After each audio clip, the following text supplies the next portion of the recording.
В семье Шуры случилось несчастье. Пропал сын. Вышел искать свою жену и исчез. Шура пробовала ему дозвониться, но он не отвечал. Все случилось после очередного скандала. Невестка объявила о своем положении. Шура дала ей ценный совет. Лена начала цепляться к словам, словно специально искала повод для ссоры, а затем обиделась и ушла. Через какое-то время за ней поспешил и сын. Он, кажется, тоже был поражен поведением своей жены.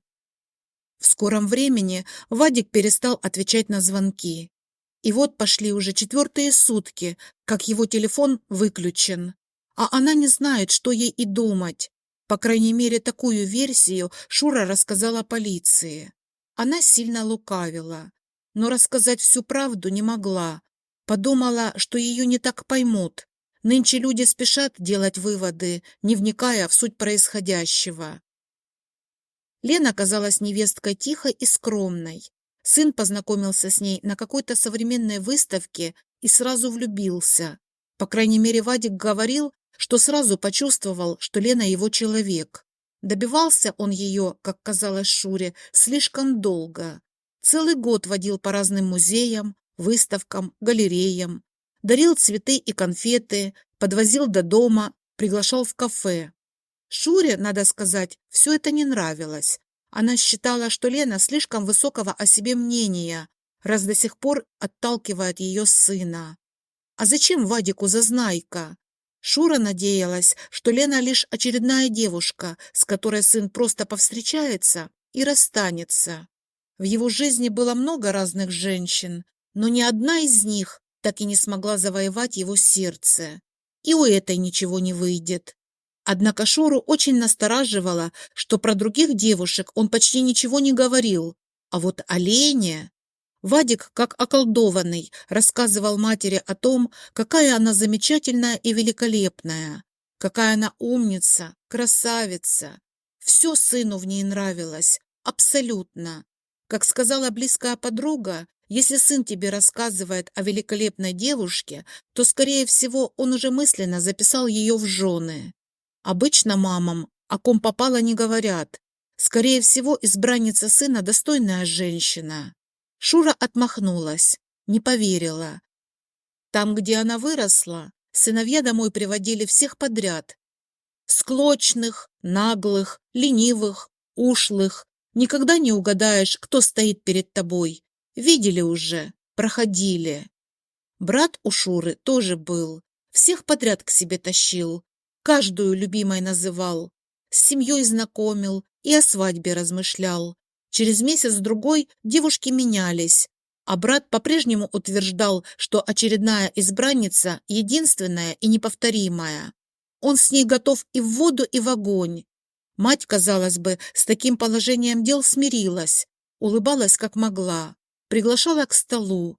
Только Шура знала, как вечерами она бранилась, называла девушек брата грязными щелкушками, а сына бестолковым. В бордель квартиру превратил, поскорее бы успокоился. Казалось, стоило бы все эти претензии предъявить сыну, но нет. Мать Шуры ему ни слова не говорила, боялась отношения испортить. Надо думать. Он, как устроился на работу, начал здорово помогать деньгами. Что-то, конечно, оставлял и себе, но в основном весь заработок отдавал матери на продукты. Шура тогда еще мало понимала, что к чему, и считала, что все эти девки, которых он водит к ним домой, обманывают его. Потому ее брат никак не может найти ту самую. Он ей казался человеком хорошим, неспособным на подлость. Так и жили, пока однажды он не объявил о свадьбе. И вроде бы радоваться надо, да избранница оказалась на 10 лет старше его. Да к тому же имела 2 детей от предыдущих браков. Мать невестку не приняла. Но оно и понятно. Жена брата оказалась женщиной наглой и высокомерной. С порога начала диктовать свои правила. Мало кому такое понравится. Шура же подозревала, что причина конфликта заключается еще и в том, что брат перестал помогать материально. Но про мать с сестрой не забывал и иногда заходил на чай. Мама кривилась, спорила, лезла к нему с советами и говорила гадости про его жену. Он обижался и уходил. Теперь в его жизни главное место занимали другие люди. Шура возненавидела его жену за то, что та, как говорила мать, заставила его позабыть про семью, в которой родился, и повесила на него своих детей. К слову, его брак оказался крепким. Правда, что он в той женщине нашел, оставалось так и неясно. Спустя время Шура поняла, что расстраивала маму не то, что сын женился на неприятной особе, а то, что ей ничего не рассказал о своих планах. Даже спустя года, когда уже было окончательно ясно, что брат счастлив, мать так и не смогла это признать. И, как следствие, они перестали общаться. Мама полагала, что сын сам к ней приползет, когда наступит время, но этого не случилось. Сама же Шура от жизни ничего хорошего не ждала. Много ужасных примеров было перед глазами. Замученные женщины, избалованные дети, пьющие мужики. Все хотели хорошо жить, и никто ничего не хотел для этого делать. Шура мечтала о счастливом будущем и взяла свою жизнь в руки. Окончив школу, поступила в институт, переехала в столицу. Жила она в общежитии. По окончании учебы в институте возвращаться к себе в город не спешила. Устроилась на работу. Там и познакомилась с будущим мужем. Женя Шуре был симпатичен. Она же ему сначала нравилась, даже больше. Он был очарован простушкой с мечтами о семейном счастье. Его забавляла ее наивность. Было в этом что-то необычное и притягательное. Затем начала его раздражать. Начались ссоры и склоки. Впрочем, Шура никогда не требовала от него нежности. Ее все устраивало. Ей казалось, что такая жизнь куда лучше, чем прозябание в провинции. А что, а ссорятся все подряд. Главное пережить этот период. Вскоре она узнала о беременности. Женя, как честный человек, сделал ей предложение, и Шура, естественно, не отказала. Жил муж скромно. У него была своя квартира и старая машина. Шура, которая уже обвыклась в городе, считала, что ей крупно повезло. Мать очень ей гордилась и перед подругами хвасталась тем, что ее дочь теперь москвичка со своими метрами. И это было странно, хотя бы потому, что брак Шуры оказался несчастливым. Муж вскоре после рождения сына начал гулять. Сначала скрывался, потом стал в открытую рассказывать о своих планах на вечер. Первое время Шура плакала, никак не могла понять, что его не устраивает. Женю она полюбила и старалась для него как могла. Дома всегда было чисто, наготовлено, вещи постираны и выглажены. Со временем, конечно, смирилась с ситуацией. Знала, за кого замуж шла, и подсознательно предполагала такой исход. Подругам она виделась как несчастная женщина, которая как может старается тянуть на себе всю семью. Другие же фыркали и считали Шуру аферисткой, охотницей за московскими метрами. А как-то вообще смех. К ней подошел сосед и сказал, что она золотая женщина. Такую в пример остальным надо ставить. Все для мужа делает и против любовниц не возражает. В тот день Шура не знала, радоваться ей или плакать. Сосед одновременно ее похвалил и унизил. Получался какой-то оскорблемент. Когда сыну исполнилось 5 лет, Женя не вернулся домой. Шура подумала, что муж опять загулял, и особо не тревожилась по этому поводу. А потом ей позвонили и сообщили неприятную новость. Женя попал под машину и от полученных травм скончался. Шура организовала ему достойные похороны, не поленилась найти номера товарищей, коллег, подруг мужа. На кладбище плакала вместе со всеми. Ей было жаль его как человека. Возможно, он, как и она, мечтал о счастливой жизни, но что-то не сложилось. С другой стороны, сам виноват. Предпочел гулянки семье. Не поехал бы к любовнице, остался бы жив. Мать Шуры на похоронах не была, Приехала позже, якобы помочь пережить тяжелые времена. Днями и ночами она бродила по городу. Человеком она была простым и легко вступала в диалог с прохожими. Ее вообще всегда мало волновало, что о ней подумают. Вечерами, возвращаясь домой, рассказывала дочке, с кем познакомилась и что ей рассказали. Шуру это общение тяготило, а еще было стыдно из-за того, что мама ведет себя так бескультурно. В столице было не принято приставать к незнакомцам. Она ждала, когда мать вернется к себе домой. Хотелось уже пожить для себя. Как-то не выдержав, она указала ей на дверь. Та, естественно, обиделась. Поругались. «Когда-нибудь и сын тебе дорогу укажет. Слишком много о себе мнить начала. Квартира, в которой ты живешь, обманным путем тебе досталась, а ты на дверь матери указываешь. Аукнется». В чем заключался обман, Шура так и не поняла. А вот слова про сына задели. Ближе и роднее для нее человека на всем свете не было. А после ухода матери в мир иной, так и вовсе осознала, что свою жизнь без сына больше не представляет. Потому, когда Вадик сообщил, что хочет жениться на Лене, испытала что-то вроде шока. Про будущую невестку она практически ничего не знала, кроме того, что говорил ей сын. А Вадик, в свою очередь, говорил про нее только хорошее. Ясное дело, влюбленный человек изъянов в разрушенном доме не заметит. Познакомившись с Леной поближе, Шура поняла, что невестка что-то скрывает. Уж слишком она была скромной и тихой. Был здесь какой-то подвох. Шура решила поговорить на чистоту с сыном. И шестое чувство не обмануло. Тихая и скромная Лена была раньше замужем и теперь воспитывала дочь. Долго отговаривала от себя Вадика, потому что боялась новых отношений. Впрочем, реакция сына удивила. Он не видел ничего дурного в том, что будущая жена уже имеет дитя. «Как родную воспитаю, честное слово. Девочка у нее ангелочек, такая же тихая и скромная. Стихи сочиняет, представляешь? Лена хочет сборник издать, не на продажу, а для себя. Поддержать юную поэтессу. Правда здорово?» «Будущая жена с довеском», — сказала она сыну, не желая ничего слушать. «Куда ты смотришь? Неужели не знал об этом раньше?» «Лена для меня любимая женщина. Я целый год ее добивался. И дочь ее никакой не довесок, а маленькая девочка. Довесок только у тебя в голове в виде предрассудков. Надо же, слово какое нашла». «Сынок, ты сам на себя не похож», — возмутилась на оскорбление Шура. «Точно околдовали тебя, как когда-то моего брата.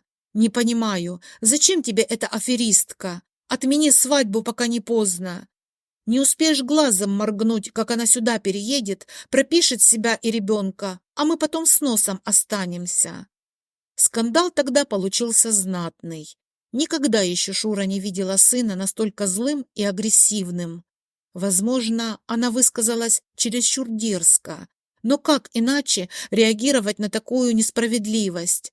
Сын ее не слышал и считаться с ее мнением не собирался. Стоило бы смириться с ситуацией и позволить ему наломать собственных дров, но оставаться в стороне Шура не собиралась. Решила к ведьме сходить и узнать, не приворожила ли Лена ее Вадика. Бабка Шуру выслушала, а потом вынесла вердикт. «Порчу на нем вижу, снимать надо». Шура испытала смешанные чувства. Одновременно обрадовалась тому, что была права, и огорчилась. «Сколько? Любые деньги заплачу!» — воскликнула она. «Дорого, очень дорого. Боюсь тебе не по зубам цену вынести». «Сколько? Я ради сына кредит возьму. Уж лучше пустую картошку есть, чем знать, что мой мальчик околдованный». «Все, что угодно сделаешь?» — еще раз уточнила ведьма. «Да, жизнь отдам. Говорите, когда и сколько?» Бабка вздохнула. «Цена — смирение твое. Говоришь, сколько угодно заплатишь. Голодать будешь? Так отпусти. Любовь у них самая настоящая. Ты все портишь. Чепуха! Шура покачала головой. Говорю же, не по зубам тебе смирение. Шура от бабки ушла. Не помогла-то ей ничем. К совету решила не прислушиваться. Вадик с Леной тихо расписались. Жили вроде спокойно, квартиру снимали и ничего не просили. Теперь сын стал реже ей звонить, а навещал так и вовсе раз в месяц. Шура злилась. Она даже и не представляла, как сейчас напоминает свою мать. А возмущало ее, что сын девку с ребенком нашел, и та ему мозги запудрила. Иначе объяснить поведение сына не могла. Время от времени стала Шура гадости говорить. Цеплялась к невестке по пустякам. Пыталась Вадику глаза на нее открыть. Без толку. Тот, как баран, уперся со своим «люблю Лену». Но самое страшное произошло, когда невестка сообщила о своей беременности. «Что вы натворили?» — ахнула Шура. «На аборт еще не поздно?» Лена обиделась. «Как вы можете так? Столько времени прошло, а вы все продолжаете на своем стоять. Ноги моей больше здесь не будет». Невестка обиделась и ушла. Сын покачал головой и сказал страшные слова. «Долго я терпел, но теперь точно все». Шура не понимала, что значит это «все». Сыну решила позвонить на следующий день, но он не ответил. И так продолжалось 3 дня. Шура не могла поверить в то, что они решили про нее забыть. Съездила к ним домой, но никто не открывал двери. Недолго думая, решила обратиться в полицию. Сказала, что невестка и сын пропали. В глубине души женщина рассчитывала на то, что когда полиция свяжется с Вадиком, то ему станет стыдно. Поймет, что она, его мать, вся извелась из-за его холодности. А там, может, невестка и прощения попросит. Но все сложилось по-другому. На следующий день сотрудники правоохранительных органов сообщили, что с ее сыном все в порядке. Никуда он не пропадал, просто не хочет больше с ней общаться. Большего унижения в своей жизни Шура никогда не испытывала. «Быть того не может! Я же ничего не сделала, чтобы со мной так! Неужели и правда все?» Месяц терзали Шуру разные сомнения. А уж на невестку злилась так, что при одной мысли начинала скрипеть зубами. До того ее возмущало, что все так сложилось. Права была ведьма, говоря, что Шуре такую цену не вынести. Наотрез женщина не хотела признавать себя виноватой. Оправдывала саму себя, что как лучше для сына хотела. О своей проблеме решила брату рассказать. Тот выслушал ее, а затем сказал: «Знаешь, почему я с нашей мамой общаться перестал? Уважения у тебя к ней не было. Да брось, она мою жену не приняла. Часть меня, понимаешь? Я не умею хорошо объяснять, но это как то же самое, что она отказалась от меня. Какой бы она у меня ни была, но она моя. Я и есть она. Мы как одно целое. Это сложно на словах объяснить». «Чепуха!» Шура понимала, о чем говорит брат, но принимать его слова не хотела. «Вот и ты делаешь то же самое. Я бы мог еще понять, если бы твоя невестка какой-нибудь преступницей была, или того хуже. Сама поняла, кем. В таком случае ты бы Вадика защищала. Но это чистой воды эгоизм. Не мешай сыну жить, как не мешали тебе». «Ничего ты не понимаешь», — обиделась Шура и всхлипнула. «Зато слышу, что ты поняла. Стучи в двери, пока они не закрыты, и уверен, их для тебя откроют. По крайней мере, если бы наша мать признала ошибки, думаю, все было бы иначе». В который раз Шура попыталась дозвониться до сына, но его телефон все еще был выключен. Неужели номер сменил? Горько так стало, что слезы сами потекли из глаз. Тогда женщина решила переступить через себя и позвонила невестке. Больших усилий стоило перед ней извиниться. Шура не чувствовала себя виноватой, а оттого каждое слово давалось ей с большим трудом. Сейчас на кону стояло ее общение с сыном. Лена знала, что свекровь лукавит, но решила сделать вид, что все нормально. В конце концов, как-никак, это мать мужа. Такая, какая есть, со своими тараканами. Да, и худой мир лучше доброй ссоры. Так в народе говорят. Теперь Шура старалась держать язык за зубами, если ее что-то не устраивало. Было сложно, но возможно. Брат назвал это мудростью, но на деле руководил Шурой страх провести старость в одиночестве. Это она потом поняла, когда с невесткой сблизилась. Как только Шура ситуацию отпустила, какое-то спокойствие в жизни появилось. Правда, смирение действительно досталось ей нелегко. Но сама ведь однажды сказала, что готова любую цену заплатить. И это было чистой правдой. Сын с женой и детьми, видя, как Шура старается, стали чаще наведываться к ней в гости. Внучки росли и радовали родителей и бабушку. Шура их между собой не делила на родных и чужих. Дети-то уж точно ни в чем не виноваты. Подарки делала одинаково ценные. Видела благодарность в глазах сына и была счастлива. Со временем и вовсе позабыла, что когда-то что-то делила с невесткой. Но оно и понятно. Счастливые люди с добром в сердце живут и на прошлое не оглядываются. Удивительно, что об этом она не знала раньше.